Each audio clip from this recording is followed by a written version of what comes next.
ನೋಡಿ, ಇವತ್ತು ನಾವು ತೀರ್ಥಹಳ್ಳಿ ತಾಲೂಕು ಹತ್ರ ಕಟ್ಟೆಹೆಕ್ಲು ಅನ್ನೋ ಗ್ರಾಮ. ಆ ಗ್ರಾಮದ ತೋಟದಲ್ಲಿದ್ದೀವಿ. ಸಂಪೂರ್ಣ ಮಲೆನಾಡು ತೋಟ ಇದು. ಹೇಗಿದೆ ನೋಡಿ ತೋಟಗಳು. ತೋಟದ ಮಧ್ಯೆ ನಿಮಗೆ ಬೇಕಾಗಿರೋ ಎಲ್ಲ ಥರ ಉಪಬೆಳೆಗಳಿದೆ. ಇಲ್ಲಿ ನಿಮಗೆ ಬಾಳೆ ಇದೆ, ಕಾಳು ಮೆಣಸಿದೆ ನೋಡಿ, ಎಲ್ಲ ಥರ ಇದೆ. ಒಂದಕ್ಕೊಂದು ಹೇಳ್ತೀವಲ್ಲ ನಾವು, ಇದೇ ದಾಯದಲ್ಲಿ ಕಟ್ಟಬೇಕು, ಅದೇ ದಾಯದಲ್ಲಿ ಅಡಿಕೆ ಮಾಡಬೇಕು ಅಂತ ಯಾವುದೇ ರೀತಿ ಇಲ್ಲ. ಸುಮ್ಮನೆ ಗುಡ್ಡದ ಪ್ರದೇಶ ಹೇಗೆ ಬೇಕಾದರೂ ಇದೆ. ನೋಡಿ ಈ ಜಾಗದಲ್ಲಿದ್ದರೆ ಹೋದರೆ ಹಿಂಗೆ ನೋಡಿ, ಈ ಜಾಗ ನೋಡಿ ಹೇಗೆ ಜೀರಿಗೆ ಮೆಣಸು ಬೆಳೆದಿದೆ ನೋಡಿರಿ. ಜೀರಿಗೆ ಮೆಣಸು ಇದು ಬಯಲುಸೀಮೆಯಲ್ಲಿದ್ದವರಿಗೆ ಈ ಥರ ತೋಟಗಳು ಸಿಗೋದೇ ಅಪರೂಪ. ನೋಡಿ ಜೀರಿಗೆ ಮೆಣಸು. ಸೊ ಹಾಗಾಗಿ ಮಲೆನಾಡು ಯಾಕೆ ನಾವು ಸ್ಪೆಷಲ್ ಅಂತ ಹೇಳ್ತೀವಿ ಅಂದರೆ ಇದೇ ಉದ್ದೇಶಕ್ಕೆ. ನೋಡಿ ನಾವು ಮೇಲಿದ್ದೀವಿ ಮತ್ತು ಕೆಳಭಾಗದಲ್ಲಿ ತೋಟ ಹಂಗೆ ಹೋಗಿದೆ ಉದ್ದಕ್ಕೆ. ಸಂಪೂರ್ಣ ಕಾಡು, ಏನು ಉಳುಮೆ ಇಲ್ಲ, ಏನಿಲ್ಲ, ಯಾವುದೇ ರೀತಿ ಇದು ಮಾಡೋದಿಲ್ಲ. ಇಲ್ಲಿ ಕೆಮಿಕಲ್ ಫರ್ಟಿಲೈಸರ್ಗಳನ್ನ ಬಳಸಲ್ಲ. ಯಾಕಂದರೆ ವರ್ಷಕ್ಕೆ 6 ತಿಂಗಳು ಮಳೆ ಮಾತ್ರ ಗಿಡಕ್ಕೆ ನೀರು, ಇನ್ನು ಬಾಕಿ 6 ತಿಂಗಳು ಬೇಸಿಗೆಲಿ ಹಂಗೆ ಇರ್ತವೆ. ಇದು ನೋಡಿರಿ ಕಾಡು ಬಾಳೆ ಕಾಣಿಸ್ತಾ ಇದೆಯಾ? ಕಾಡು ಬಾಳೆ ಇದನ್ನು ನಾವು ತಿನ್ಬೋದು. ಸೊ ಜೊತೆಗೆ ನೋಡಿ ವಿಚಿತ್ರವಾಗಿದೆ ಭೂಮಿ. ಹೇಗಿದೆ ನೋಡಿ, ಹಸಿರಾಗಿದೆ ಭೂಮಿ. ಒಂಚೂರು ಮಳೆ ಆಗಿರೋದಕ್ಕೆ ಭೂಮಿಯಲ್ಲಿ ಹಸಿ ಹಸಿ ಇದೆ ನೋಡಿ. ಸ್ಪ್ರಿಂಕ್ಲರ್ ಮಾಡ್ಕೊಂಡಿದ್ದಾರೆ, ಬಟ್ ಗ್ರಾವಿಟಿಲೇ ಬರುತ್ತೆ ಸ್ಪ್ರಿಂಕ್ಲರ್. ಇದು ಯಾವುದು ಮೋಟ್ರ್ ಗಿಟ್ ಇಟ್ಕೊಂಡಿಲ್ಲ, ಬರೀ ಗ್ರಾವಿಟಿಲೇ ಬರುತ್ತೆ. ಯಾಕಂದರೆ ಗುಡ್ಡದ ಪ್ರದೇಶ ಅಲ್ವಾ. ಗುಡ್ಡದ ಪ್ರದೇಶದಲ್ಲಿ ಈ ರೀತಿ ಇರುತ್ತೆ. ಹಿಂದ್ಗಡೆ ಎಲ್ಲ ಕಾಡು ಥರ ಕಾಣುತ್ತೆ ನೋಡಿ. ಸೊ ಹಾಗಾಗಿ ಹೇಳೋದು, ಮಲೆನಾಡಲ್ಲಿ ಕೃಷಿ ಮಾಡೋದೇ ಒಂದು ಸಾಹಸ. ಅದರಲ್ಲಿ ಅಡಿಕೆ ಮಾಡ್ತಾಯಿದ್ರೆ ಅದು ಇನ್ನೂ ಒಂದು ಸಾಹಸ. ಅಡಿಕೆ ಜೊತೆಗೆ ಕೇವಲ ಅಡಿಕೆ ಮಾತ್ರ ಮಾಡಲ್ಲ ಇವರೆಲ್ಲ, ಎಲ್ಲ ರೀತಿ ಬೆಳೆಗಳನ್ನ ಬೆಳೀತಾರೆ.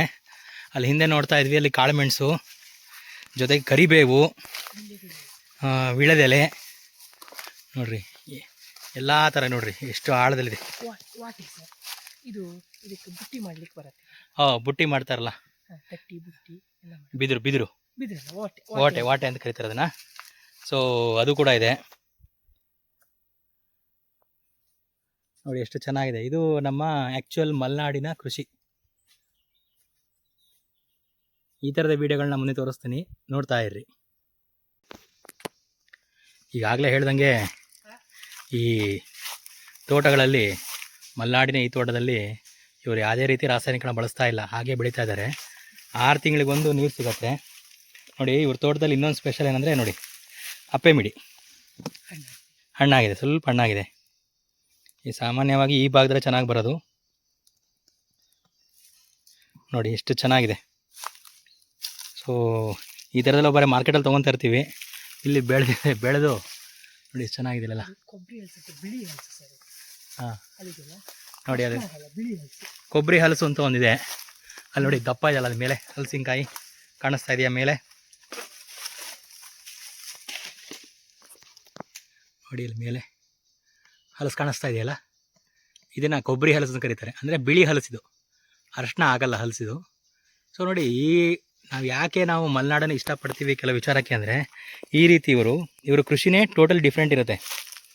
ನಾವೇನು ಅಡಿಕೆ ತೋಟಗಳನ್ನ ನಾವು ಮಾಡ್ತೀವಿ, ನಮ್ಮಲ್ಲೆಲ್ಲ ನೀರಾವರಿ ಲೆಕ್ಕದಲ್ಲಿ ಅಥವಾ ಬೋರ್ ಲೆಕ್ಕದಲ್ಲಿ ಮಾಡ್ತಾ ಇರ್ತೀವಿ.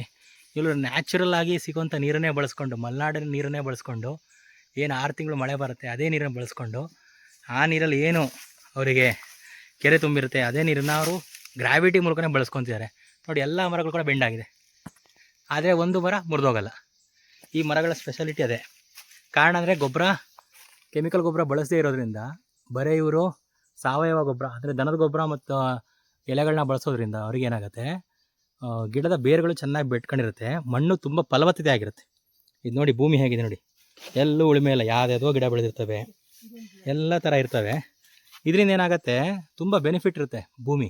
ಭೂಮಿ ಯಾವ ಚೆನ್ನಾಗಿರುತ್ತೆ, ಗಿಡದ ಬೇರುಗಳು ಚೆನ್ನಾಗಿರುತ್ತೆ, ಗಿಡ ಫಸ್ಟು ಚೆನ್ನಾಗಿ ಕಚ್ಚುತ್ತೆ, ಗಿಡದ ಆರೋಗ್ಯ ಕೂಡ ತುಂಬ ಚೆನ್ನಾಗಿರುತ್ತೆ. ಸೊ ಇದರ ಬೆನಿಫಿಟ್ ಜಾಸ್ತಿ. ನೋಡಿ, ಈ ತುರ್ಚೆ ಗಿಡ ಅಂತ ನಾವೆಲ್ಲ ನೋಡ್ತಿರ್ತೀವಿ ಸಾಮಾನ್ಯವಾಗಿ, ಈ ಪಿಕ್ಚರ್ಗಳ ತೋರಿಸ್ತಾ ಇರ್ತಾರೆ ತುರ್ಚೆ ಗಿಡದ್ದು ಹಚ್ಕೊಂಡ ಮೈ ಕಟ್ತಾ ಬರುತ್ತೆ ಅಂತ. ನೋಡಿ ಇದೇ ತುರ್ಚೆ ಗಿಡ. ಇದು ಮೈಗೆ ಒಂಚೂರು ಬಿದ್ದರೆ ಮೈ ಸಿಕ್ಕಾಬಡೆ ಕಟ್ತಾ ಬರುತ್ತೆ. ಸಾಮಾನ್ಯ ನೋಡಿರ್ತೀರ ಇದೆಲ್ಲ. ಸೊ ಇವೆಲ್ಲ ಮಲೆನಾಡು ಸ್ಪೆಷಲ್ ಅಂತ ನಾವು ಹೇಳ್ಬೋದು. ಸೊ ಹಾಗಾಗಿ ಮಲೆನಾಡಲ್ಲಿ ನಾವು ಓಡಾಡ್ತಾ ಇದ್ದೀವಿ ಅಂದರೆ ಇದೊಂದು ನಮ್ಮ ಪುಣ್ಯ ಅನ್ಕೊಳ್ರಿ ಎಲ್ಲರಿಗೂ. ಸೊ ಹಾಗಾಗಿ ನಿಮಗೂ ಸಾಧ್ಯ ಆದಾಗ ಮಲೆನಾಡಿಗೆ ಬನ್ನಿ, ತಿರುಗಾಡಿ, ಮಲೆನಾಡಿನ ವೈವಿಧ್ಯಮಯವಾದ ಕೃಷಿನ ನೋಡಿ ಆನಂದ ಪಡ್ರಿ. ಸಾಧ್ಯವಾದರೆ ನಿಮ್ಮ ತೋಟಗಳನ್ನೂ ಸಹ ಮಲೆನಾಡು ರೀತಿಯಲ್ಲೇ ಬೆಳೆಯುವಂಥ ಪ್ರಯತ್ನವನ್ನು ಮಾಡಿ ಅಂತ ಹೇಳಕ್ಕೆ ನಾನು ಇಷ್ಟಪಡ್ತೀನಿ. ಧನ್ಯವಾದಗಳು.